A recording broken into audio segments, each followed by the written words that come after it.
Godt. Jeg skal så snakke om noget luftfugtighed og noget nedbør. Ja. Så i den her fremlæggelse, så vil jeg komme ind på, hvordan nedbør det bliver dannet, og hvilke faktorer, som spiller ind, når man snakker om sådan dannelsen af nedbør. Det er ret vigtigt at vide, hvordan nedbør det bliver dannet, fordi man kan sådan bedre forudsige, hvornår det vil regne. Og det kan også være smart i forhold til lande, hvor befolkningen måske har mere udsatte boligforhold. Men også bare her i Danmark, så kan det være ret at vide, hvornår det vil regne, for eksempel i trafikken og i landbrugserhvervet, hvor det er også rigtig, rigtig vigtigt. Men også bare, hvis man godt kunne tænke sig at holde en havefest, så kunne det også være meget rart at vide, hvornår det kommer til at regne. Så det er altså vigtigt at vide, hvordan nedbør det bliver dannet. Ja. Nå, men hvordan bliver det her nedbør så dannet, og hvilke faktorer spiller ind? Ja, det vil jeg forsøge at forklare nu. Men først så er det lige nogle grundlæggende ting, som skal være på plads. Og den første, det er, at varm luft er lettere end kold luft, og at varm luft, det fylder mere end kold luft. Nå. Nu vil jeg snakke lidt om fugtighed. Luftfugtighed, det er egentlig bare et mål for, hvor meget fugt der er i luften. Fugten i luften, den kan man enten måle som absolut fugtighed eller relativ fugtighed. Absolut fugtighed, det er, hvad luftmassen den indeholder af fugt, når man går hen og måler på den. Altså lige nu, ja. Og det måler man i per kubikmeter. Ja. Og den relative fugtighed, det kan man sige, altså det angiver, hvad luftmassen indeholder af fugt lige nu, men det angiver forholdet mellem den absolutte fugtighed, altså hvad der kan måles i kassen med fugt eller med luft lige nu, og den maksimale mængde af fugt, der kan være i kassen. Og det her, det måler man altså i procent. Nu vil jeg så snakke lidt om nedbør. Altså hvis man forestiller sig, at man har en kasse med luft i. Den her kasse med luft og fugt, den er blevet varmet godt op nede ved jorden, og så på et tidspunkt så begynder det at stige opad, fordi som jeg sagde før, at varm luft er jo lettere end kold luft. Den varme luft, den vil gerne lægge sig oven på den kolde luft, men på vej op, så bliver kassen med luft og fugt indeni, så den bliver afkølet mere og mere. Faktisk så afkøles kassen med luft 1 grad per 100 meter, den stiger, og det hedder, at den bliver afkølet tørdiabatisk.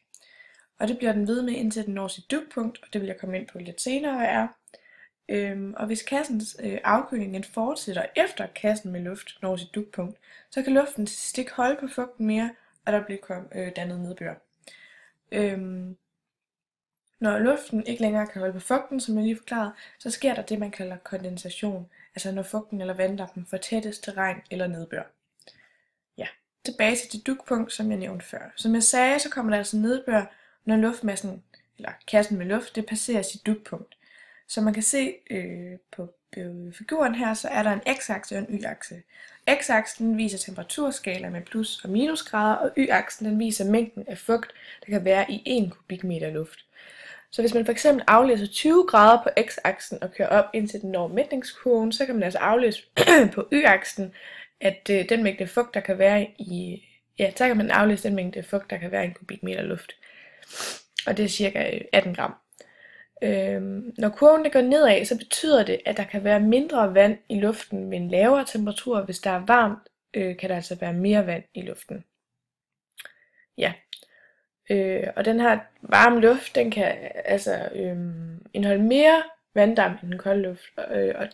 Og det giver god, altså der er mere plads mellem molekylerne i luftmassen, så vanddampen den kan bedre være der, så det passer jo rigtig godt sammen. Ja. Så altså for lige opsummere, så forekommer der altså nedbør, når man rammer dugpunktkurven, så det kan både ske, hvis temperaturen den stiger eller den falder. Men altså kurven, den er konstant, og hvis luften den passerer den, så kommer der nedbør. Ja. Vi lavede altså et forsøg i klassen, hvor vi skulle undersøge sammenhængen mellem temperatur, den relative luftfugtighed og nedbør. Og først så udvalgte vi sådan 3 forskellige lokaliteter, som jeg har markeret her på kortet. Og det ene det var et med et åbent areal, det andet det var en lokalitet, hvor der var biler og tog, og det andet det var det tredje var, hvor der var bygninger omkring. Og derfor så målte vi temperaturen og den relative luftfugtighed, altså hvad luften indeholder af fugt lige nu i forhold til den maksimale mængde af fugt, der kan være ved den temperatur. Ja. Og det målte vi så på de forskellige lokaliteter. Og vi målte ved cirka 1,5 meters højde i cirka 1 minut.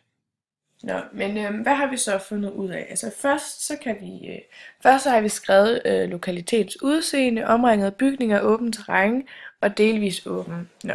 Men i den anden del, der kan vi se, at temperaturen er højest ved det målingssted, som er omgivet af høje bygninger. Der ligger den på 10,4, og ved græsarealet 9,9, og ved inde i skolegården var det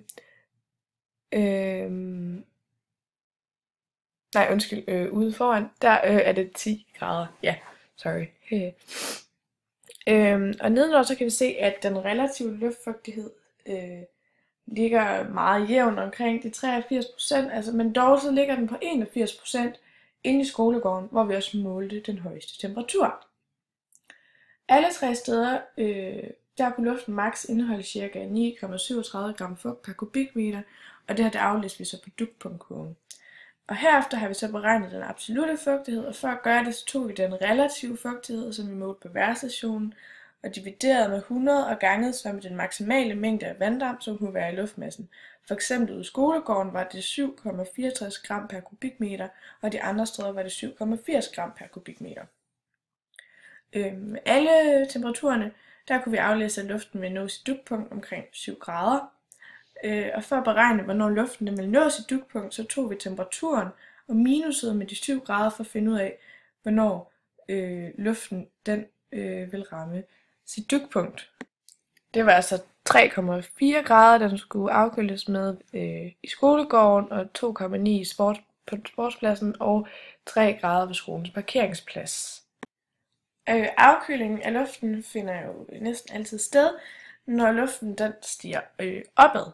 Fordi hvis den er varm nede ved jorden, jamen så stiger den automatisk opad, og der er koldere i atmosfæren, og så falder temperaturen også. Ja.